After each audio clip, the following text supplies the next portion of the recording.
लूका अध्याय 21 कुल पद 38। फिर उसने आंख उठाकर धनवानों को अपना अपना दान भंडार में डालते देखा। उसने एक कंगाल विधवा को भी उसमें 2 दमड़ियां डालते देखा। तब उसने कहा, मैं तुमसे सच कहता हूं कि इस कंगाल विधवा ने सबसे बढ़कर डाला है, क्योंकि उन सब ने अपनी अपनी बढ़ती में से दान में कुछ डाला है, परंतु इसने अपनी घटी में से अपनी सारी जीविका डाल दी है। जब कुछ लोग मंदिर के विषय में कह रहे थे कि वह कैसे सुंदर पत्थरों और भेंट की वस्तुओं से संवारा गया है, तो उसने कहा, वे दिन आएंगे जिनमें यह सब जो तुम देखते हो, उनमें से यहाँ किसी पत्थर पर पत्थर भी ना छूटेगा जो ढाया ना जाएगा। उन्होंने उससे पूछा, हे गुरु, यह सब कब होगा और ये बातें जब पूरी होने पर होंगी तो उस समय का क्या चिन्ह होगा? उसने कहा, चौकस रहो कि भरमाए ना जाओ, क्योंकि बहुत से मेरे नाम से आकर कहेंगे, मैं वही हूँ, और यह भी कि समय निकट आ पहुंचा है। तुम उनके पीछे ना चले जाना। जब तुम लड़ाइयों और बलवों की चर्चा सुनो तो घबरा ना जाना, क्योंकि इनका पहले होना अवश्य है, परंतु उस समय तुरंत अंत ना होगा। तब उसने उनसे कहा, जाति पर जाति और राज्य पर राज्य चढ़ाई करेगा, और बड़े बड़े भूकंप होंगे, और जगह जगह अकाल और महामारियां पड़ेंगी, और आकाश से भयंकर बातें और बड़े बड़े चिन्ह प्रकट होंगे। परंतु इन सब बातों से पहले वे मेरे नाम के कारण तुम्हें पकड़ेंगे और सताएंगे और पंचायतों में सौंपेंगे और बंदी गृह में डलवाएंगे और राजाओं और हाकिमों के सामने ले जाएंगे।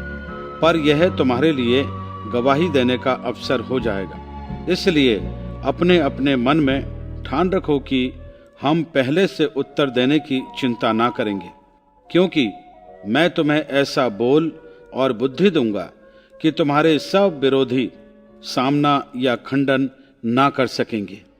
तुम्हारे माता पिता और भाई और कुटुंब और मित्र भी तुम्हें पकड़वाएंगे, यहाँ तक कि तुम में से कुछ को मरवा डालेंगे।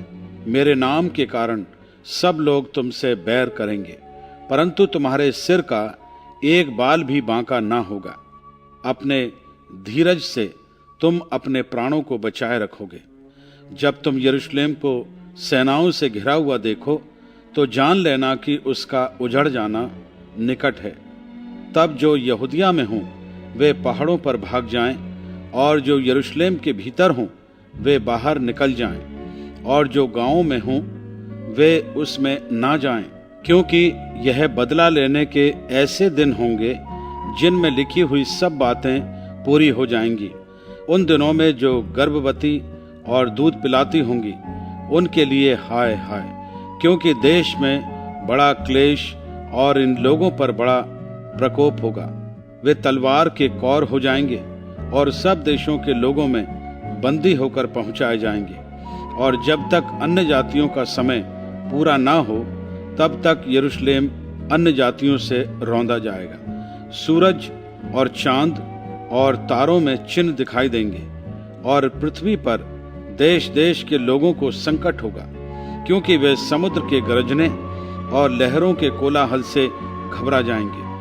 भय के कारण और संसार पर आने वाली घटनाओं की बाट देखते देखते लोगों के जी में जी ना रहेगा, क्योंकि आकाश की शक्तियां हिलाई जाएंगी। तब वे मनुष्य के पुत्र को सामर्थ और बड़ी महिमा के साथ बादल पर आते देखेंगे। जब ये बातें होने लगें तो सीधे होकर अपने सिर ऊपर उठाना, क्योंकि तुम्हारा छुटकारा निकट होगा। उसने उनसे एक दृष्टांत भी कहा, अंजीर के पेड़ और सब पेड़ों को देखो, ज्यों ही उनमें कोंपलें निकलती हैं तो तुम देखकर आप ही जान लेते हो कि ग्रीष्म काल निकट है। इसी रीति से जब तुम ये बातें होते देखो तब जान लो कि परमेश्वर का राज्य निकट है। मैं तुमसे सच कहता हूँ कि जब तक ये सब बातें ना हो लें तब तक इस पीढ़ी का कदापि अंत ना होगा। आकाश और पृथ्वी टल जाएंगे परंतु मेरी बातें कभी ना टलेंगी। इसलिए सावधान रहो, ऐसा न हो कि तुम्हारे मन खुमार और मतवालेपन और इस जीवन की चिंताओं से सुस्त हो जाएं और वह दिन तुम पर फंदे के समान अचानक आ पड़े, क्योंकि वह सारी पृथ्वी के सब रहने वालों पर इसी प्रकार आ पड़ेगा। इसलिए जागते रहो और हर समय प्रार्थना करते रहो कि तुम इन सब आने वाली घटनाओं से बचने और मनुष्य के पुत्र के सामने खड़े होने के योग्य बनो।